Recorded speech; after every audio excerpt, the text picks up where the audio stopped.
ஐந்தாம் தமிழர் சங்க நேயர்கள் அனைவருக்கும் வணக்கம்.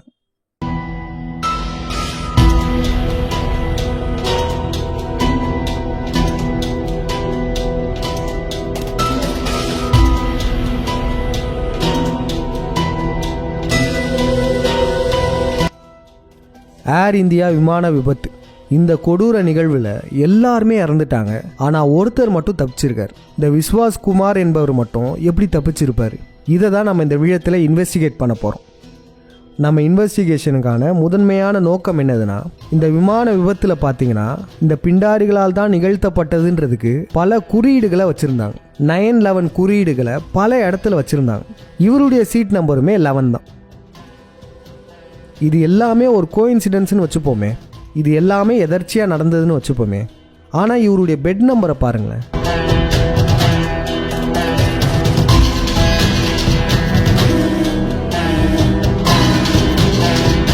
இப்போ நம்ம இவர் உண்மையிலேயே ஃப்ளைட்லேருந்து குதிச்சாரான்றதை இன்வெஸ்டிகேட் பண்ண போகிறோம்.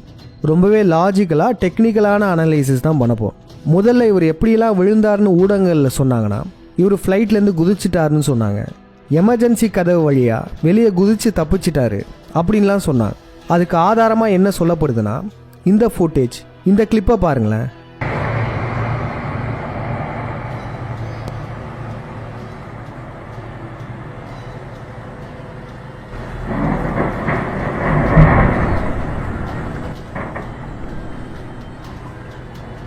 விமான விபத்துக்கு முன்னாடி ஃப்ளைட்லேருந்து ஏதோ வெளியே வருது, இவர் தப்பிச்சது தான் இது காமிக்குது அப்படின்லாம் சொல்லியிருந்தாங்க. இது முதல்ல உண்மையான்றது நம்ம பார்க்கணும். இந்த கிளிப்பை நல்லா உற்று கவனிங்களேன். விமானம் மேலே இருந்து கீழே போகுது. ஆனால் இந்த பொருளானது கீழே இருந்து மேலே வருது. மேலேருந்து கீழ் நோக்கி போகிற விமானத்திலேருந்து ஒரு பொருள் விழுந்ததுன்னா கீழ் நோக்கி தான் விழும். கீழேருந்து மேல் நோக்கி போகிறது இது விமானத்திலேருந்து விழுந்த பொருள் கிடையாது. விமானம் கீழே விழும்போது வேற ஏதோ பொருளில் பட்டு அந்த பொருள் மேலே தெரிச்சிருக்கு. அது ஒரு தகடாகவும் இருக்கலாம், இல்லை ஒரு வாட்டர் டேங்குடைய மூடியாகவும் இருக்கலாம், ஒரு சின்ன ரூஃப் டாப்பாகவும் இருக்கலாம், எதுவாக வேணாலும் இருக்கலாம். ஆனால் இது விமானத்திலேருந்து விழுந்த பொருள் கிடையாது. ஏன்னா கீழ் நோக்கி போகிற விமானத்திலிருந்து ஒரு பொருள் விழும்போது அந்த பொருளுமே கீழ் நோக்கி தான் போகும். அப்போ விஸ்வாஸ் குமார் எப்படி தப்பிச்சாரு?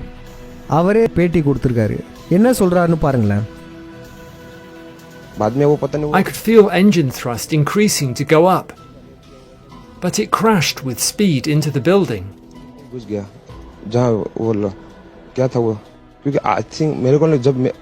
The side of the plane I was in, it landed on the ground floor of the hostel. The door broke. I tried to escape through a little space, and I did. On the opposite side of the plane was the building wall, so nobody could have escaped. The plane crashed there. There was some space where I landed. I don't know how I managed to escape. It was in front of my eyes that the air hostess and others died. What was the situation yesterday? Can you describe for us, please? I can't explain. Everything happened in my eye. I can't. How did you manage to escape? Did you pull the emergency doors? No. Emergency door is broken. Yeah. My seat is broken. Yeah. Then I see the pace little bit. Yeah. Then I will try to come out. Okay. Yeah, that's why. Did the aircraft catch fire before you came out? Yes. Okay. Little bit fire. After me, I'm out. Then blast. So, did anybody help you, or you after that you came out on your own? How did you jump from the aircraft? I'm not jumping. Okay. I just walk out. Okay. Then ambulance coming in. You did walk out on the building or how? No, in floor. On the floor. Yes. இவர் கொடுத்த பேட்டி மூலமாக நமக்கு தெளிவாக தெரிய வருது, இவர் ஃப்ளைட்டில் இருந்தெல்லாம் குதிக்கல. எமர்ஜென்சி டோர் ஆட்டோமேட்டிக்காக திறந்துருக்கு, அது வழியாக நடந்து வந்தேன்றார். அதுவும் கிரவுண்ட் ஃப்ளோருன்றாரு, மேலெல்லாம் இல்லையா. கிரவுண்ட் ஃப்ளோரில் கதவு திறந்தோடனே நடந்து வந்தாராம். இவர் வெளியே வந்ததுக்கப்புறம் ஃப்ளைட்டு வெடிச்சு தான். இதுதான் இவர் கொடுத்த வாக்குமூலம். இது உண்மைதானா? இதுக்கு வாய்ப்புகள் மிக மிக குறைவுங்க. அந்த விமானம் கீழே விழுகிற வீடியோவை பாருங்களேன். கீழே போயிட்டே இருக்கு, கீழே விழுந்த உடனே வெடிச்சிருக்கு. ஆனால் இவர் என்ன சொன்னார்? பில்டிங்கில் மோதி அந்த கதவு திறந்து அதுலேருந்து வெளியே வந்ததுக்கப்புறம் தான் வெடிச்சதுன்னு சொல்கிறார். ஆனால் நமக்கு தெளிவாக தெரியுது, அந்த விமானம் கீழே விழுந்த உடனே வெடிக்குது.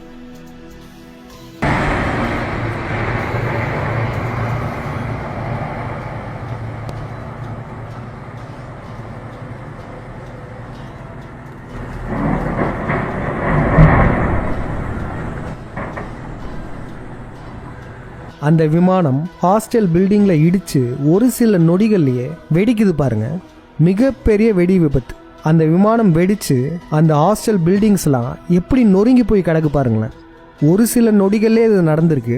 இதுலேருந்து இவர் எப்படி தப்பிச்சார்? ஒரு சில நொடிகளில் விமானத்தை விட்டு வெளியே வந்து இந்த ரோட்டில் வந்தாரா?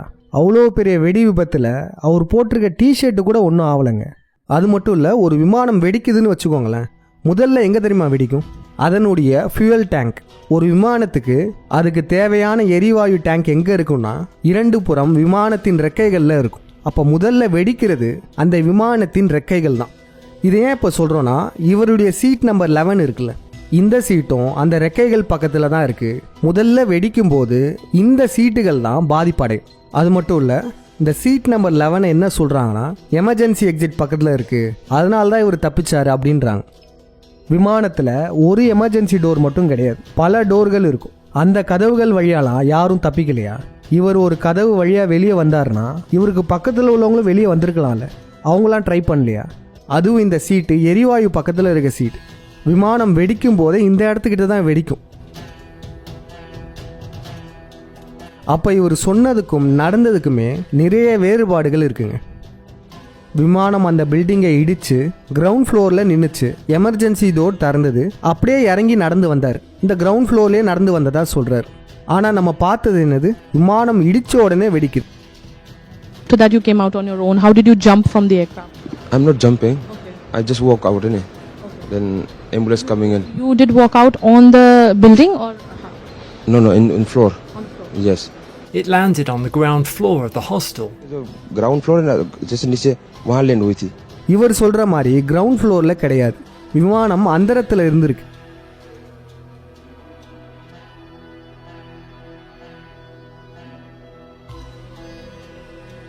ஆனால் இவர் என்ன சொல்கிறாருன்னா, விமானம் கிரவுண்ட் ஃப்ளோரில் நின்றுச்சு, நான் நடந்து போனேன்றார். How did you jump from the aircraft? I'm not jumping. Okay. I just walk out in it. Okay. Then ambulance coming in. You did walk out on the building or? No, in floor. On the floor. இன்னமும் கூட நமக்கு லாஜிக்கலாக சந்தேகங்கள் இருக்குது. விமான விபத்துலேருந்து தப்பிச்சவர் இப்படி தான் நடந்து போவாரா? அதுவும் பார்த்தீங்கன்னா அந்த விமானத்தில் இவருடைய தம்பியுமே இருக்கார். இவருடைய தம்பியும் இறந்து போனதாக சொல்கிறார். அப்படி இருக்கும் சமயத்தில் அவங்கள விட்டுட்டு எப்படி ஒரு பாட்டு நடந்து போகிறாரு? இப்போ நீங்கள் அந்த இடத்துல இருந்தால் என்ன பண்ணுவீங்க? நீங்கள் உங்களுடைய உறவினர் அந்த விமானத்தில் இருந்தீங்க, நீங்கள் மட்டும் தப்பிச்சிட்டீங்க. உங்களுடைய உறவினர் அதில் மாட்டிக்கிட்டார். நீங்கள் அவங்கள காப்பாற்ற தானே முற்படுவீங்க. அங்கே உள்ள போலீஸ்கிட்டேயோ ஃபயர் சர்வீஸ்கிட்டேயோ உங்களுடைய உறவினரை தேடி கண்டுபிடிக்க சொல்லுவீங்க. ஆனால் அப்படிலாம் விட்டுட்டு இந்த மாதிரி ரோட்டில் தனியாக நடந்து போய் ஹாஸ்பிட்டலில் அட்மிட் ஆவீங்களா? அதுவும் 11வது சீட்டில் உள்ளவர் 11வது பெட்டில் அட்மிட் ஆகிடுறார். அங்கே ஒரு தம்பி எரிஞ்சிட்ருக்காருனா இங்கே எப்படி கேஷுவலாக இவரால் நடந்து போக முடியும்? இது நமக்கு லாஜிக்கலாக எழுந்த கேள்வி. அதுவும் பாருங்கள், ஆரம்பத்தில் நல்லா தான் நடக்கிறார். ஆனால் ஆம்புலன்ஸ் கிட்ட போக போக எப்படி நடக்கிறாரு பாருங்களேன்.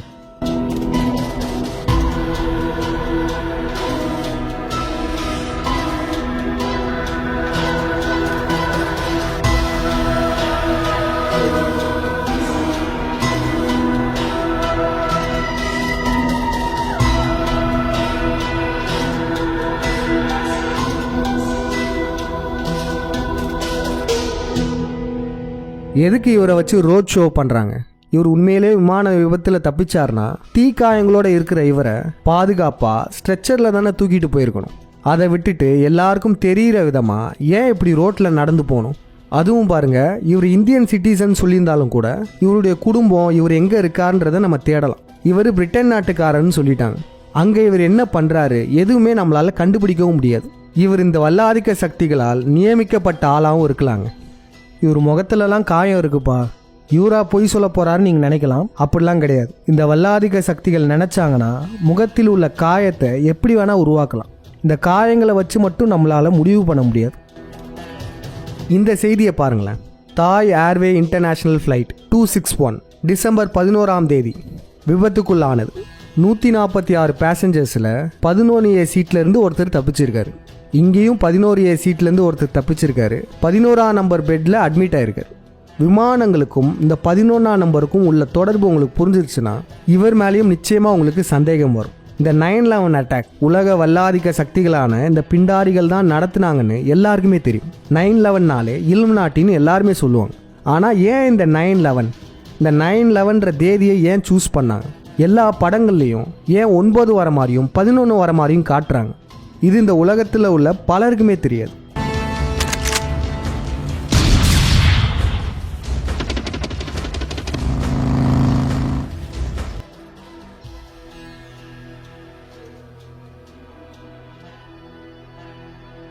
இந்த 9/11 சிம்பாலிசத்தை பற்றி முதல்ல உலகிற்கு வெளிக்கொண்டு வந்தவர் அறிவர் திரு பாண்டியனையா. அவருடைய விழியத்தை நம்ம கமெண்ட்டில் தரோம், நிச்சயமாக எல்லாரும் அந்த விழியத்தை போய் பாருங்கள். இப்போ இந்த விஸ்வாஸ்குமாரை இன்வெஸ்டிகேட் பண்ணல நமக்கு என்ன தெரிய வருதுன்னா, இவர் சொல்கிறது வேற, நடந்தது வேற. டெக்னிக்கலாகவும் லாஜிக்கலாகவும் இவர் தப்பிச்சிருக்க வாய்ப்பு ரொம்ப ரொம்ப குறைவு. இவர் வச்சிருக்க டிக்கெட்டை ஃபோட்டோ எடுத்து காமிச்சாங்கல்ல, அது நமக்கு தேவையில்லை. இவர் அகமதாபாத்தில் ஃப்ளைட் ஏறும்போது உள்ள வீடியோ நமக்கு தேவை. அங்கே உள்ள சிசிடிவி காட்சிகளை ரிலீஸ் பண்ணும். இவர் தான் ஃப்ளைட் ஏறினான்றதுக்கு ஆதாரமாக அங்கே உள்ள சிசிடிவி காட்சிகளை அரசாங்கமே வெளியிடணும். அது மட்டும் இல்லை, மக்கள் கேள்வி கேட்க ஆரம்பிச்சிட்டாங்கன்னா இவரையும் போட்டு தள்ளுறதுக்கு வாய்ப்பு இருக்குது. இப்போதைக்கு இவரை பாதுகாக்க வேண்டியதும் மக்களின் கடமை தான். இந்த 9/11 அட்டாக் எடுத்துப்போமே, அந்த அட்டாக் நடந்ததுக்கப்புறம் பல ஆங்கிள்ஸில் வீடியோஸ் எடுத்தது வெளியே வந்தது. பலருமே வீடியோஸ் எடுத்திருக்காங்க. அதே போல் இந்த சம்பவத்தையும் நிச்சயமாக பலரும் வீடியோ எடுத்திருப்பாங்க. வெவ்வேறு ஆங்கிளில் எடுக்கப்பட்ட விழியங்கள்லாம் வெளியே வந்ததுன்னா அதுலேருந்து நமக்கு பல உண்மைகள் தெரிய வரும். இந்த உலக வல்லாதிக்க சக்திகள் நடத்தும் சடங்குகளை பற்றி தெரிந்து கொள்வதற்கு 5ஆம் தமிழர் சங்க விழியங்களை தொடர்ந்து பாருங்கள். விழிப்புணர்வே நமது பேர் ஆயுதம். முடிஞ்ச அளவு உங்களுடைய உறவினர்கள், உங்கள் நண்பர்களெல்லாம் இந்த விழியத்தை பார்க்க வைங்க.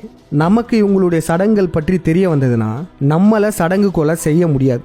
அப்படி செஞ்சாங்கன்னா எக்ஸ்போஸ் ஆவது இந்த பிண்டாரிகள் தான். அப்போ முடிந்த அளவு இந்த விழியத்தை அனைவருக்கும் பகிருங்கள். நன்றி, வணக்கம்.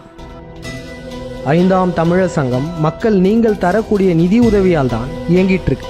உங்களால் முடிந்த அளவு நிதியுதவி தர விரும்புவோர் திரையில் காட்டப்பட்ட இந்த ஜிபே எண்ணுக்கு அல்லது இந்த அக்கௌண்ட் நம்பருக்கு நிதி உதவி அளிக்கலாம்.